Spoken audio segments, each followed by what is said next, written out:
Hər vaxtınız xeyir, real intervyu efirdədir. Milli Məclisin qəbul etdiyi, Prezident İlham Əliyevin isə təsdiqlədiyi 2026-cı ilin dövlət büdcəsindən danışacağıq.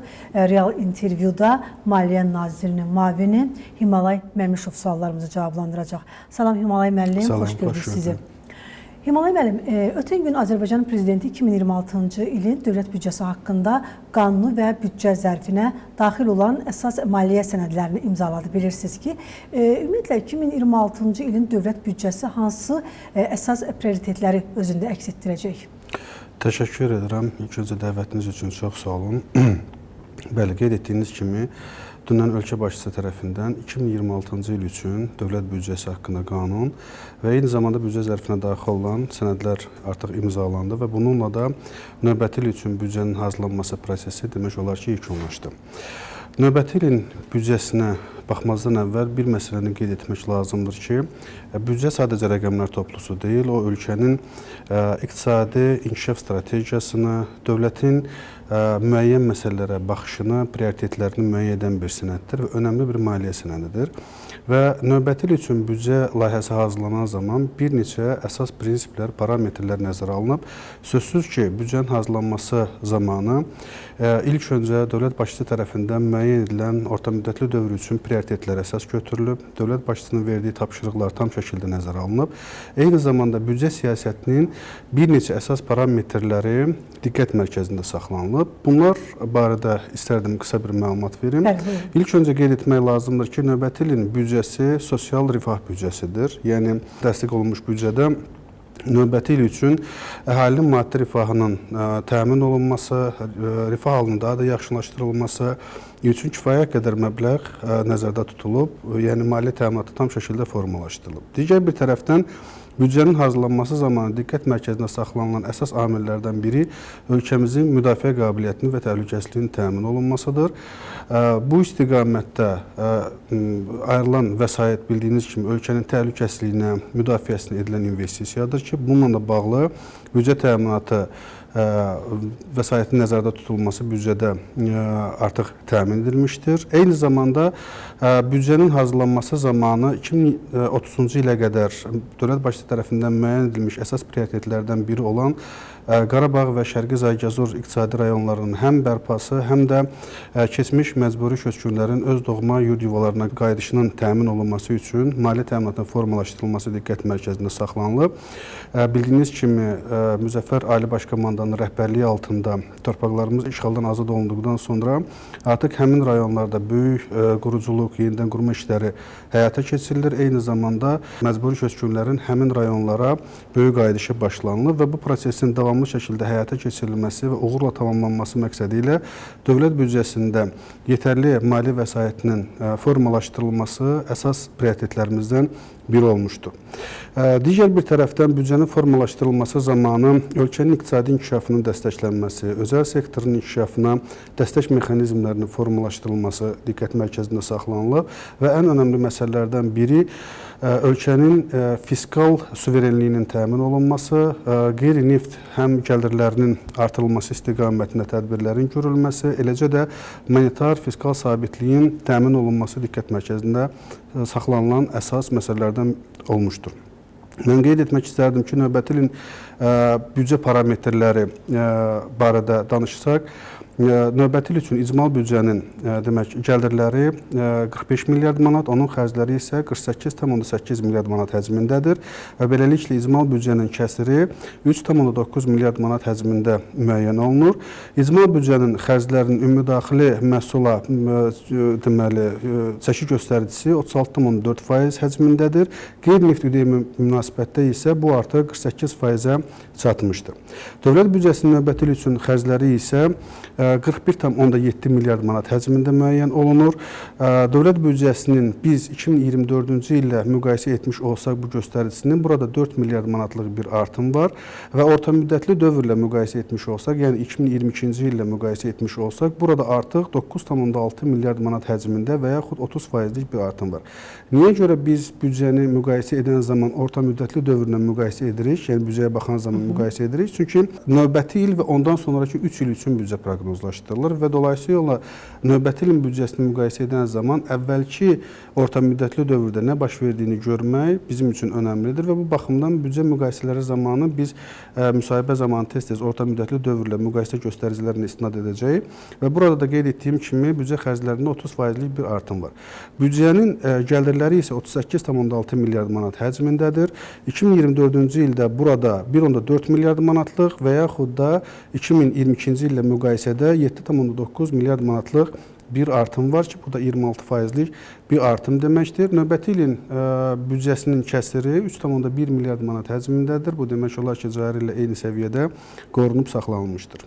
Aydındır. Bir məsələni də soruşmaq istəyərdim. 2026-cı ildə neft gəlirlərindən asılılığın azaldılması istiqamətində hansı əsas nəticələr əldə olunur? Ümumiyyətlə, qeyri-neft sektorunun inkişafı, büdcə gəlirlərinin strukturu, dövlət neft fondunun transferlərinin mərhələli şəkildə azaldılması, cari xərclərin qeyri-neft gəlirləri hesabına maliyyələşdirilməsi baxımından hansı göstəricilərlə ümumiyyətlə bütün bunlar ifadə olunur? Ümumiyyətlə, büdcənin xərclərinin neft gəlirlərindən asılılığının azaldılması bu ümumi iqtisadi prosesin bir tərkib hissəsidir. Yəni, ümumdaxili məhsulda qeyri-neft qaz sektorunun payı növbəti il üçün artıq 76%-ə gəlib çatır. Biz 2024-cü ildən baxsaq, bu 68%-dən cari ildə 72%-ə və növbəti ildə isə 76%-ə qədər yüksəlməsi proqnozlaşdırılır. Kifayət qədər ciddi bir dinamikanı görmüş oluruq və bu davamlı şəkildə həyata keçiriləcəkdir. İkinci, icmal büdcənin qeyri-neft gəlirlərinə nisbəti göstəricisine baxmaq lazımdır növbəti il üçün. Burada biz 63%, yəni icmal büdcənin qeyri-neft gəlirlərinin ödəyimdə payı artıq 63%-ə çatmış olur növbəti ildə.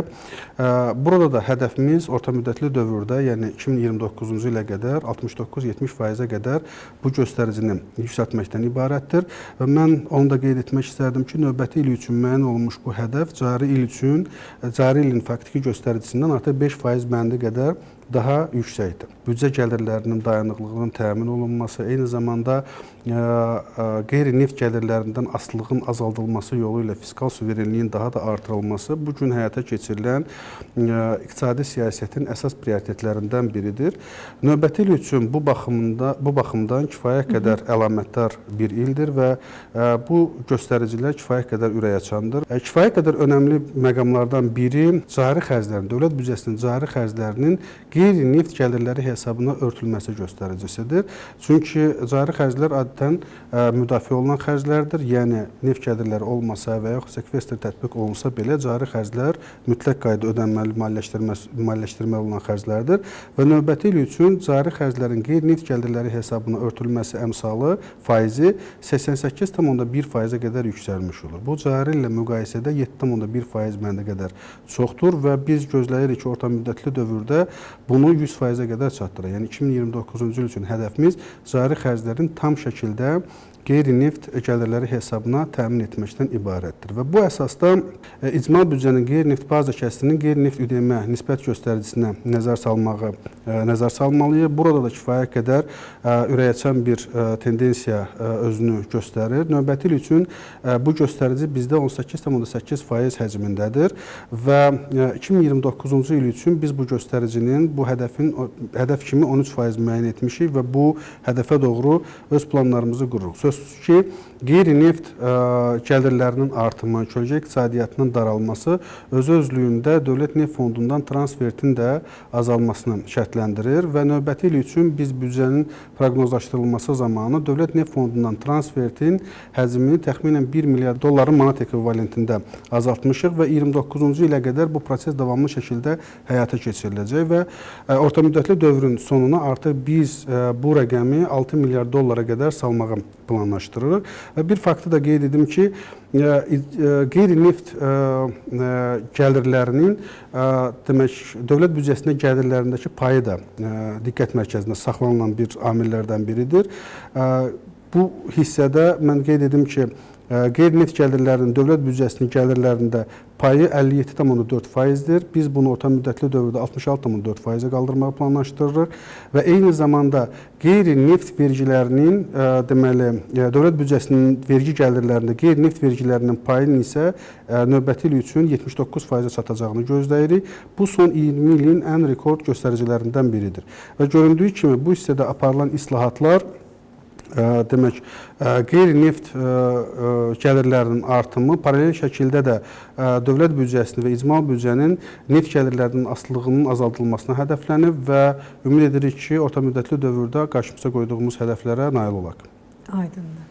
Bəs 2026-cı il dövlət büdcə proqnozlarında neft üçün 65 Amerika Birləşmiş Ştatları dollar, təbii qaz üçün isə 262 Amerika Birləşmiş Ştatları dollar səviyyəsinin götürülməsi və mümkün qiymət dəyişikliyində dövlət büdcəsi üçün risklər yarada bilirmi?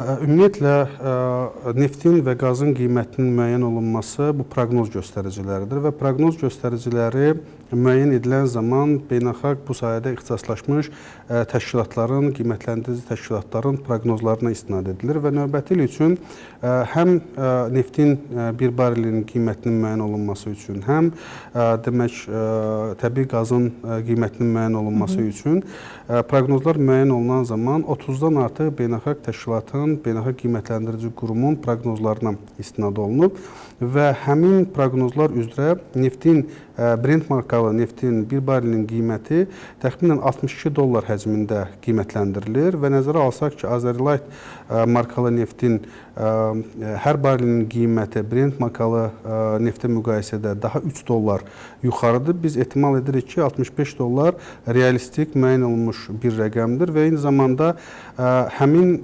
göstəricinin müəyyən olunması zamanı onun gələcəkdə özünü doğrultmamasının büdcəyə təsirləri də təbii ki, qiymətləndirilir.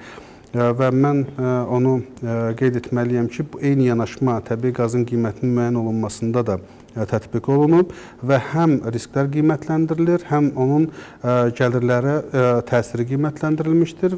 Onu da vurğulamaq lazımdır ki, bu il ərzində dəyişən bir qiymətlərdir. Yəni, bu il neftin qiyməti 70 dollar senarisində proqnozlaşdırılıb.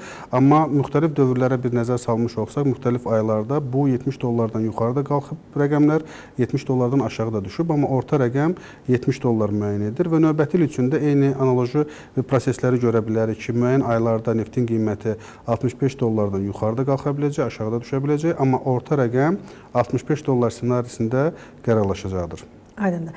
Himalay müəllim, növbəti sualım düşünürəm ki, bütün kateqoriyalar insanlara belə deyək ki, düşündürür. Dövlət büdcəsində xərc siyasəti hansı istiqamətləri belə deyək ki, əhatə edəcək? Burada söhbət böyük qayıdış proqramı çərçivəsində təhsil, sosial, müdafiə, səhiyyə və digər sahələrdən gedir.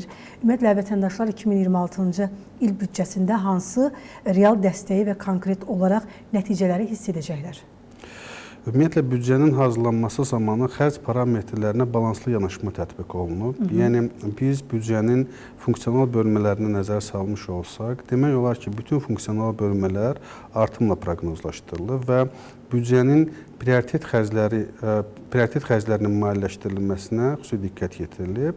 Xərclər barədə danışarkən sözsüz ki, biz müdafiə və təhlükəsizlik xərclərinə diqqət yetirməliyik. İlk öncə diqqət mərkəzində saxlanılan xərclərdən biri müdafiə və təhlükəsizlik ilə bağlı xərclərin maliyyələşdirilməsidir. Növbəti il üçün bu istiqamətdə xərclərimiz 8,7 milyard manat həcmindədir ki, bu büdcə xərclərinin 20%-nə bərabərdir.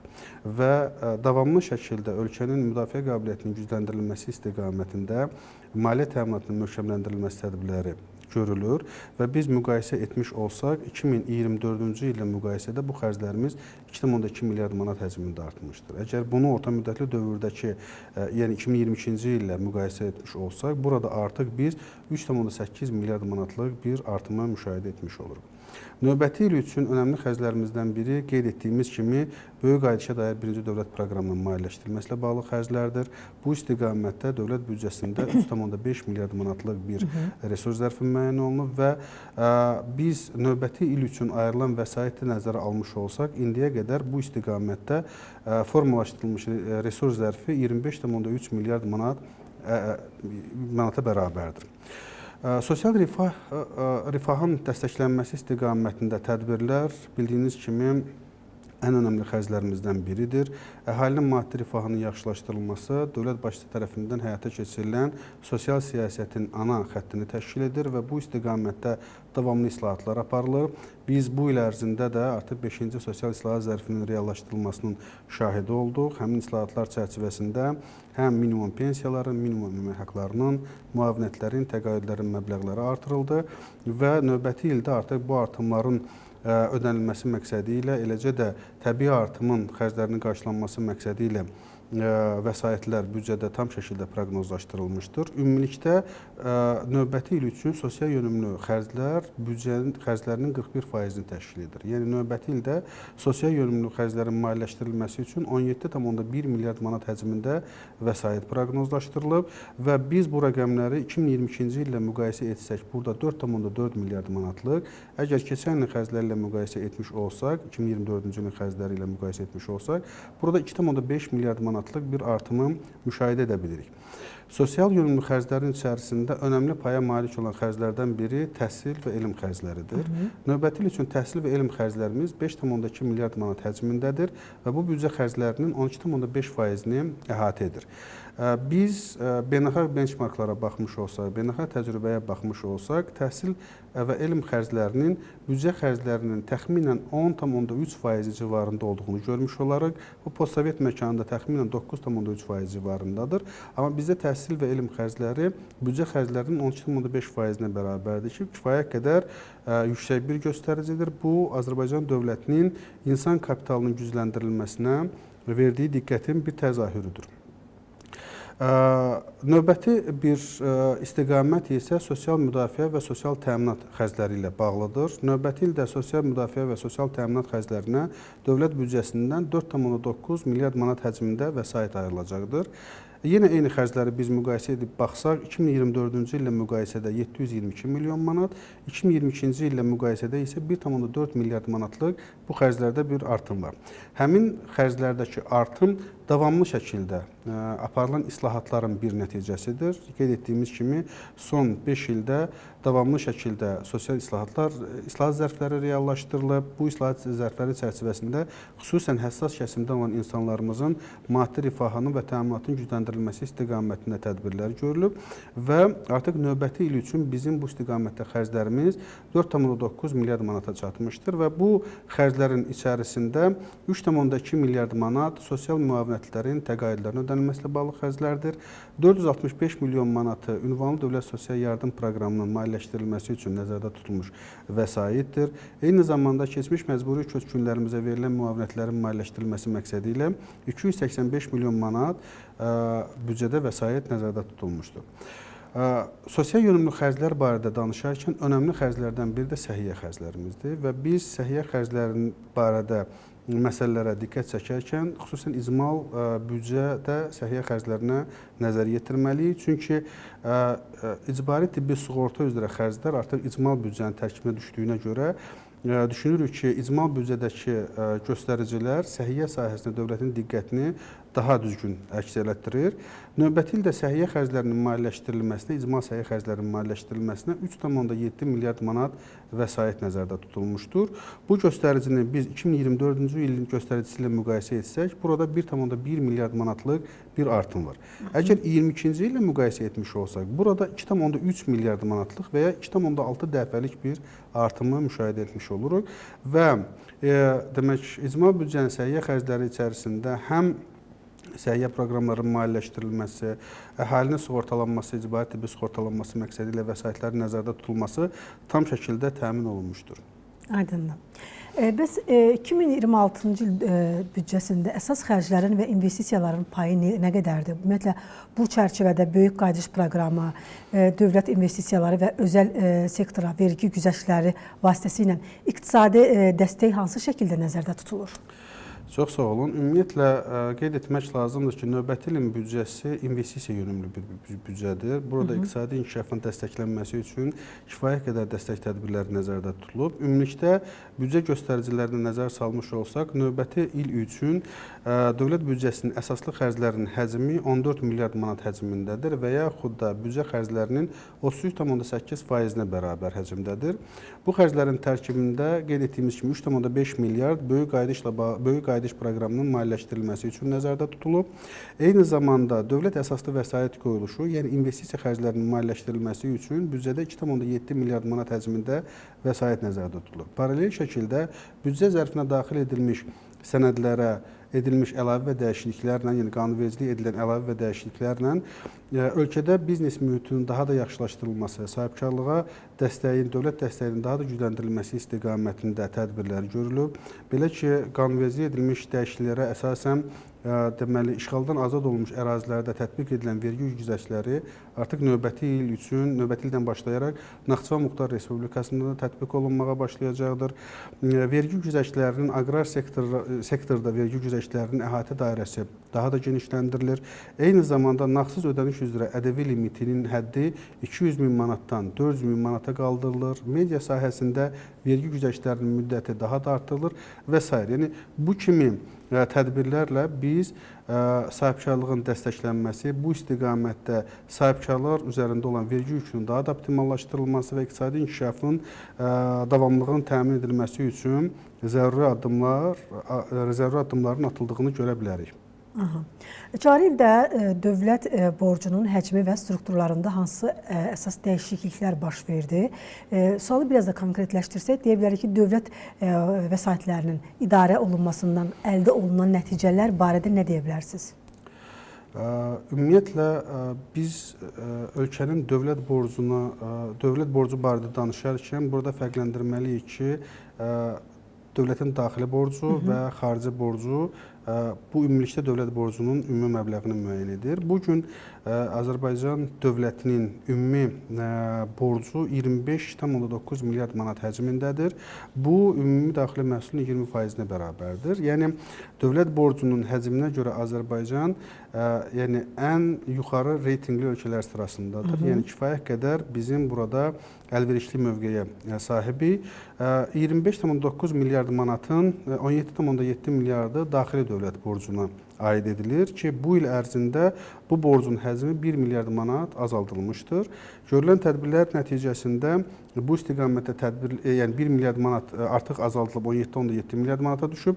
Xarici dövlət borcumuzun həcmi isə 8,2 milyard manatdır. Yəni bu da cari il üçün deməli yarım milyard manat həcmində bu borcun da azalmasına nail olmuşuq.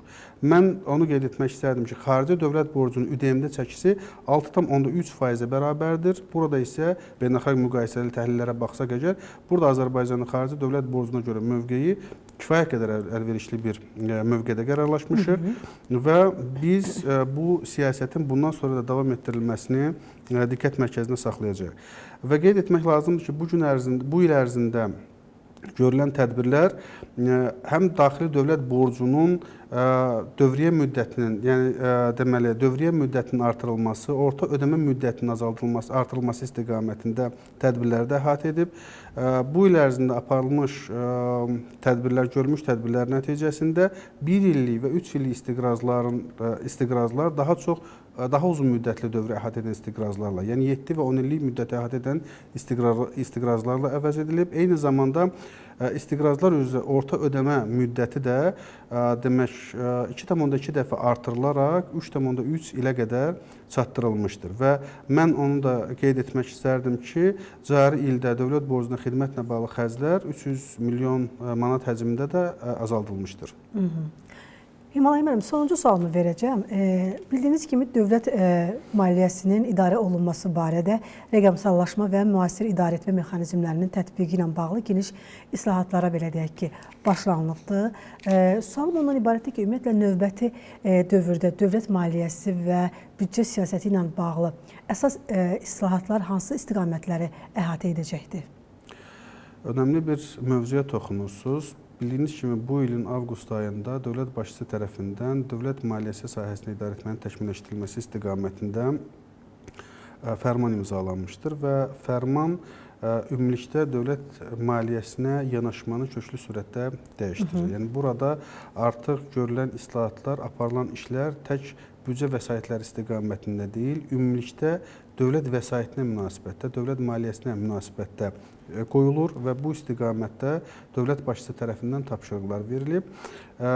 Tapşırıqlar bir neçə istiqaməti əhatə edir. İlk öncə qeyd etmək lazımdır ki, burada elektronlaşdırma artıq ön mövqeyə çıxır. Bu gün artıq rəqəmsal maliyyə mərkəzi yaradılıb, rəqəmsallaşma prosesinə start verilib. Bu gün həm xəzinədarlığın iş prinsipi, həm maliyyə nəzarət xidmətinin iş prinsipi, büdcənin tərtibi məsələsi, deməli elektron mühasibatlıq sisteminin qurulması istiqamətində işlər həyata keçirilir və ümumilikdə bu dövlət maliyyəsini idarə etmə bir mexanizmini formalaşdırır. Artıq bütün bu sistemlər ayrı-ayrı əlahiddə deyil, bir vahid sistemin tərkibi kimi fəaliyyət göstərəcəkdir.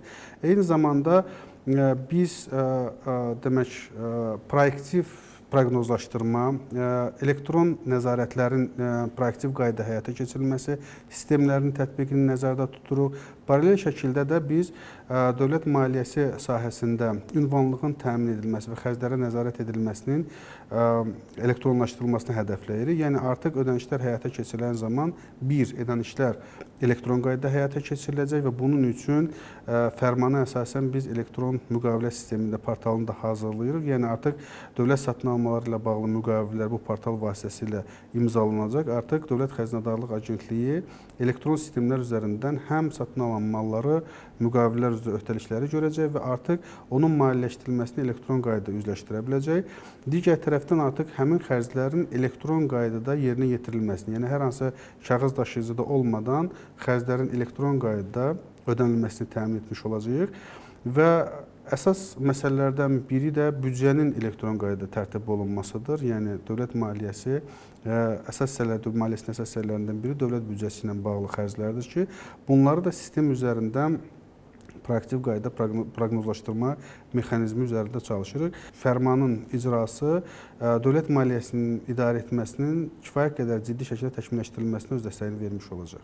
Aydın oldu. Çox sağ olun, təşəkkür edirəm sualımızı cavablandırdığınız üçün. Sağ olun.